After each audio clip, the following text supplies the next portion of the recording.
senantiasa mendoakan kedua orang tuanya, baik orang tuanya itu hidup, lebih-lebih ketika orang tuanya itu sudah meninggal. Makanya kata Nabi ada 31 amalan yang mana bila dikerjakan semasa dia hidup maka pahalanya tetap akan mengalir ke dalam kubur orang tersebut. Karena di dalam kubur ini tidak lagi ada kewajiban untuk kita. Di dunia ini adalah darul amal. Di dunia ini tempat kita untuk beramal. Di akhirat darul jaza. Akhirat itu adalah tempat pembalasan. Tapi ada kalanya satu amalan di dunia ini yang mana pahalanya tetap akan mengalir sekalipun orang tadi itu sudah dikubur. Salah satunya bahwa ladin soleh yada'ulah. Jadi misalnya seorang orang tua yang meninggal, dia meninggalkan mungkin anaknya kah, yang mana anak ini selalu mendoakan kedua orang tuanya, maka doa itu akan Allah kirimkan kepada orang tuanya yang sudah meninggal. Seakan-akan orang tuanya yang di dalam kubur ini seakan-akan beramal, padahal tidak beramal. Kenapa dikatakan beramal? Karena Allah mengirim pahala-pahala yang dikirimkan oleh anaknya yang hidup kepada orang tuanya yang sudah meninggal. Termasuk sedekah jariyah. Kenapa dinamakan sedekah jariyah? Jariyah itu mengalir. Sedekah yang mengalir pahalanya. Ya mungkin ketika di dunia mungkin dia membangun majelis atau membangun masjid atau membangun pesantren, sehingga mungkin puluhan atau ratusan atau mungkin jutaan orang beribadah di situ, maka pahala orang yang beribadah di tempat itu Allah Subhanahu wa taala kirimkan kepada orang yang sudah meninggal tadi. Yang mana selama di dunia dia membangun masjid tadi atau pesantren atau tempat-tempat yang bagus. Oleh karena itu ibu-ibu, perkumpulan yang setiap bulan ini insya Allah bukan perkumpulan yang sia-sia. Yasin yang dibaca, apalagi Yasin ya enggak. Nabi itu menyuruh umatnya untuk senantiasa membaca surat Yasin. Bahkan Yasin ini qalbul Quran. Yasin ini adalah hatinya Al-Quran. Kenapa dikatakan Yasin ini hatinya Al-Quran? Karena banyak terkandung fadilah keutamaan yang luar biasa dalam surat Yasin. Makanya bila ada orang itu, baik orang itu ingin mati ataupun setelah mati, disunatkan untuk membaca surat Yasin. Jadi kalau ada orang misalnya sekarat, mungkin sakit lama di rumah sakit, sekarat, koma, itu disunahkan bagi yang hidup di sana atau yang ada di sana, hadir di sana, untuk membacakan orang yang sudah sekarat tadi itu surat Yasin. Apa fadilahnya, keutamaannya? Menggampangkan, mempermudah keluarnya roh. Jadi ada kalanya orang ini di akhir umurnya susah untuk mati, mungkin Allah masih ingin menyiksa mungkinlah, jadi dipersulit oleh Allah keluarnya roh, sehingga ketika orang tadi membaca surat Yasin akan dipermudah oleh Allah Subhanahu wa taala keluarnya roh. Makanya Nabi mengatakan ikra'u ala mautakum Yasin, bacakan mayit-mayit kalian surat Yasin. Baik orang tadi ketika sekarat ingin meninggal ataupun yang sudah meninggal, lebih lagi fadilah keutamaannya dibacakan surat Yasin. Jadi orang yang meninggal itu ibadat, kata Nabi kita Muhammad SAW, al-gharikil mutaghawwis, jadi seperti orang yang tenggelam di tengah lautan yang meminta pertolongan.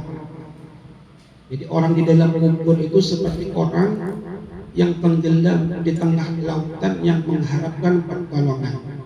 Apalagi orang yang berenang, orang yang tenggelam tadi itu misalnya tidak bisa berenang, kalau bahasa Banjarnya itu kada kau bakunyo, ya lah. Atau mungkin dia orang yang tenggelam tadi itu tidak punya pelampung atau bahkan menunggu timsah.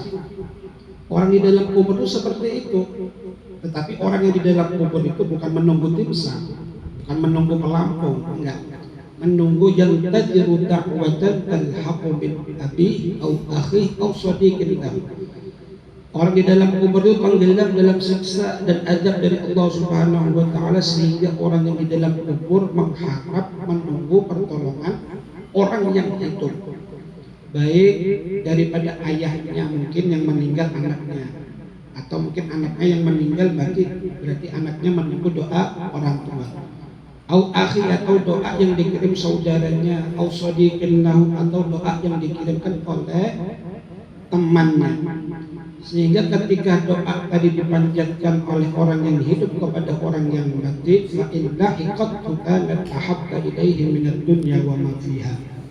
Ketika orang yang di dalam kubur tadi menerima kiriman-kiriman pahala dari anaknya kah, dari saudaranya kah, dari temannya kah, maka doa itu kanat ahabba ilaihi minad dunya wa ma fiha, maka doa tersebut, kiriman tersebut lebih dia cintai daripada dunia dan seisinya. Jadi apapun pangkat yang dia miliki, apapun jabatan, apapun uang yang dia miliki, dalam kubur itu tidak bisa memberi manfaat. Hanya yang ditunggu adalah kiriman-kiriman doa daripada orang yang sudah hidup, dari orang yang masih hidup. Makanya Nabi mengatakan laulal ahya la halakatil amwat, seandainya bukan berkat orang yang hidup, niscaya orang yang mati itu sudah binasa.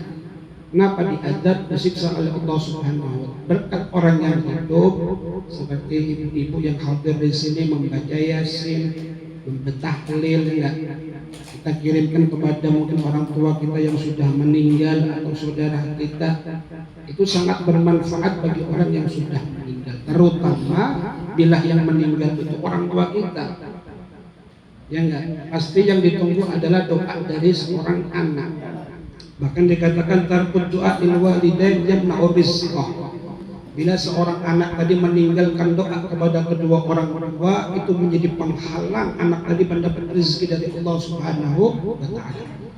Jadi mendoakan orang tua itu bukan hanya sebatas di dunia ini saja, lebih-lebih ketika orang tua kita itu sudah meninggal. Bahkan dikatakan albirru salaf, berbakti kepada kedua orang tua itu ibarat hutang. Bila kita berbakti kepada kedua orang tua, maka anak kita yang akan membalas kepada kita. Bila kita mendoakan kedua orang tua kita, maka anak kita yang akan membalas untuk mendoakan kita. Jadi apa yang kita persembahkan atau kita perbuat kepada kedua orang tua, maka itu semua akan dibalas oleh anak-anak kita. Ya, kita berharap kepada Allah Subhanahu wa Ta'ala berkat apa yang kita baca, Allah menjadikan kita anak-anak yang berbakti kepada kedua orang tua. Amin ya rabbal. Lalu surat Yasin ini banyak mempunyai nama, karena memang yang baca ini adalah surat Yasin, ya sedikitlah untuk memberi keterangan daripada apa yang baca ini setiap bulan supaya tidak kendor, ya kan, supaya ada semangat. Surat Yasin ini sebagaimana surat Al-Fatihah banyak mempunyai nama. Termasuk surat Yasin ini salah satu namanya Al-Mu'immah, merata. Kenapa surat Yasin ini dinamakan Al-Mu'immah? Li'anna ta'ubbu li sahibiha khairat darain. Karena setiap orang yang membaca surat Yasin, Allah Subhanahu wa Ta'ala akan memberikan dia, meratakan kepada dia kebaikan dunia dan akhirat. Jadi kebaikan itu merata bukan hanya di dunia, bahkan sampai akhirat. Surat Yasin ini juga dinamakan Al-Mani'ah, yang mencegah. Kenapa dikatakan Al-Mani'ah? Karena Allah akan mencegah orang yang membaca surat Yasin, dicegah oleh Allah daripada siksa dan adab kubur. Makanya tadi ketika orang ingin sakratul maut, atau orang yang sudah meninggal, atau ziarah kubur, atau kita ingin mengirimkan pahala, maka surat Yasin ini adalah salah satu cara agar Allah Subhanahu wa Ta'ala mengangkat adab siksa orang yang dikubur tadi. Surat Yasin ini juga dinamakan Al-Qadiyah, yang mengabulkan. Kenapa dikatakan Al-Qadiyah? Karena surat Yasin ini termasuk sarana Allah Subhanahu wa Ta'ala itu mengabulkan hajat kita. Makanya kalau baca surat Yasin, maka masukkan juga hajat-hajat kita di dalam ketika membaca surat Yasin. Jadi ketika ibu-ibu baca surat Yasin kapanpun, dimanapun, maka niatkan supaya mendapatkan kebaikan dunia akhirat dari Allah Subhanahu wa Ta'ala. Dikabulkan segala hajat dunia dan akhirat oleh Allah Subhanahu wa Ta'ala.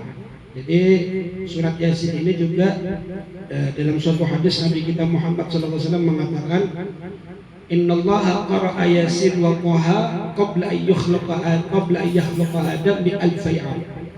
Sesungguhnya Allah Subhanahu wa taala ini sudah terlebih dahulu membaca surat Yasin dan surat Taha sebelum Allah menciptakan Nabi Allah Adam 2000 tahun. Ketika malaikat ini mendengar Allah ini membaca surat Yasin dan surat Taha, maka bubuhan malaikat itu mengatakan, tuba li ummatin yanzilu. Maka sungguh beruntung seorang umat yang diturunkan oleh Allah Subhanahu wa taala surat Yasin. Makanya kita termasuk orang-orang yang beruntung. Kita menjadi umat Nabi Muhammad SAW, umat yang Allah turunkan kepada kita bukan hanya surat Yasin dan surat Taha. Al-Quran Allah turunkan kepada kita umat Nabi Muhammad SAW. Fatuba li alsunin tatakallamu bihadza. Dan juga kata malaikat, ketika malaikat tadi mendengar Allah membaca surat Yasin itu 2000 tahun sebelum Allah menciptakan Nabi Allah Adam, maka malaikat tadi mengatakan, dan beruntung, sungguh beruntung orang yang selalu membaca surat Yasin. Jadi Tubah itu dikatakan syajaratun fil jannah. Ada yang mengatakan Tubah itu adalah salah satu pohon yang ada di surga. Jadi insya Allah membaca surat Yasin itu juga mengantarkan seseorang tadi masuk ke dalam surga Allah. Amin ya rabbal alamin. Jadi penting ibu-ibu kita yang hadir di sini untuk senantiasa mendoakan mungkin orang tua kita yang sudah meninggal ataupun yang belum meninggal. Khusus yang sudah meninggal kita doakan mereka, atau mungkin saudara-saudara kita yang meninggal secara khusus itu pahala sampai kepada mereka. Makanya salah satu kisah sebagai penutup mungkin ada namanya Imam Ahmad Al-Makki. Ya, jadi beliau ini pernah ke suatu perkuburan. Kemudian mungkin beliau membaca, saking lamanya beliau membaca mungkin tak kuring sampai ketiduran dalam tidurnya tadi itu. Ketika beliau tidur, maka beliau ini melihat semua orang di dalam kubur ini bangkit, bangun, dan membentuk satu halaqah, membentuk satu lingkaran. Kemudian Imam Ahmad Al-Makki ini bertanya, apakah ini sudah kiamat? Kenapa orang di seluruh kubur yang ada di sini bangkit dari kuburnya bangun? Maka kata orang tersebut, ini bukan kiamat, belum lagi kiamat.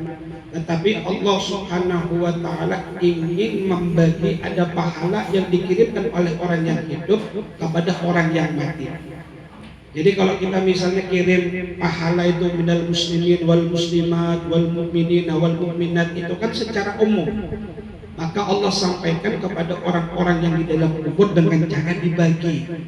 Namanya dibagi itu kan ya ada yang dapat bagiannya sedikit, ada yang dapat bagiannya besar. Tapi bila kita kirim pahala secara khususan misalnya ila ruh, kepada abahku, kepada mamaku, maka pahala yang Allah kirimkan itu secara utuh tidak Allah bagikan. Makanya begitu bahagianya orang tua tadi ketika mendapatkan anaknya yang hidup, senantiasa mendoakan orang tuanya yang sudah dikubur tadi. Maka ada satu kisah nih lah di dalam kitab Ihya Ulumuddin itu ada satu kisah. Ada orang soleh ini bermimpi melihat orang-orang yang dikubur itu berebut. Jadi yang direbutkan itu ternyata pahala. Tetapi ada satu orang yang duduk manis, tidak ikut berebut, tidak ikut rebutan. Kemudian orang soleh ini bertanya kepada malaikat tadi itu, mengatakan bahwa orang yang tidak ikut berebut ini karena memang secara spesial dia punya satu anak yang senantiasa mengirimkan doa secara khusus kepada ayahnya. Jadi kalau khususan itu, maka yang dalam kubur ini menerima secara utuh pahala yang kita kirimkan. Tapi bila secara jamak tadi minal muslimin wal muslimat itu ya semua Allah kirimkan. Akhirnya pada suatu yang sudah beberapa tahun ya, orang soleh ini bermimpi lagi, ternyata yang dulunya tidak ikut berebut ternyata sekarang ikut rebutan. Kenapa? Ternyata anak yang selama ini mengirim pahala itu juga ikut mati, sudah meninggal, akhirnya meninggal. Ini satu bukti, satu tanda bahwa apa yang kita kirimkan kepada orang-orang yang sudah meninggal maka itu pasti disampaikan oleh Allah Subhanahu wa taala. Terserah bagi yang tidak percaya ya silakan dicoba mati dulu, ya enggak? Kan ada orang nggak percaya, apa mungkin pahala Al-Quran itu sampai kepada orang yang sudah meninggal? Ya kalau nggak percaya mati dulu nanti saya kirimi pahala. Jadi dalam mazhab Imam Syafi'i khususnya Ahlus Sunnah wal Jamaah itu meyakini bahwa pahala Al-Quran yang dikirim kepada orang yang meninggal itu pasti sampai. Sekalipun kita baca di kuburan, bagaimanakah? Yang tidak boleh adalah orang membaca Yasin di kubur, itu nggak boleh. Boleh nggak? Orang baca Yasin di kubur boleh nggak? Boleh lah. Orang baca Yasin di kubur boleh apa nggak? Nggak boleh ya. Maksudnya orang baca Yasin di kuburan itu yang kubur orang itu nggak boleh. Kalau orang baca Yasin di kuburan itu yang boleh, yang nggak boleh orang akan membaca Yasin yang kubur, itu yang ada boleh. Artinya, insya Allah mudah-mudahan Allah jadikan kita yang hadir sini orang-orang istiqomah, insya Allah. Tidak lain di majelis ini kita panjatkan doa-doa yang baik terkhusus kepada orang tua kita yang sudah meninggal. Mungkin Allah jadikan kubur mereka raudhah min riyadhil jannah. Orang tua kita yang masih hidup, insya Allah kita doakan mudah-mudahan mereka sehat walafiat, panjang umur fi ta'atillahi wa rasulih, dan Allah jadikan anak-anak kita anak-anak yang berbakti kepada kedua orang tua, dan Allah juga menjadikan kita anak-anak yang berbakti kepada kedua orang tua kita, insya Allah. Sebagaimana Allah mengumpulkan kita di tempat yang baik ini, insya Allah Allah kumpulkan kita semua bersama Nabi kita Muhammad sallallahu alaihi wasallam. Amin ya rabbal. Mungkin nggak bisa lama-lama karena sudah terdengar bunyi piring-piring di belakang sana, sudah siap kayaknya makanan ini ya. Jadi ulun nggak konsen juga nih, ada bunyi piring, ada bunyi apa ini, berarti ini pertanda sudah, pertanda makanan ingin dikeluarkan. Jadi insya Allah mudah-mudahan ada manfaatnya. Mungkin ini saja yang bisa saya sampaikan, kurang lebihnya saya minta maaf. Mudah-mudahan ada manfaatnya. Wassalamualaikum warahmatullahi wabarakatuh.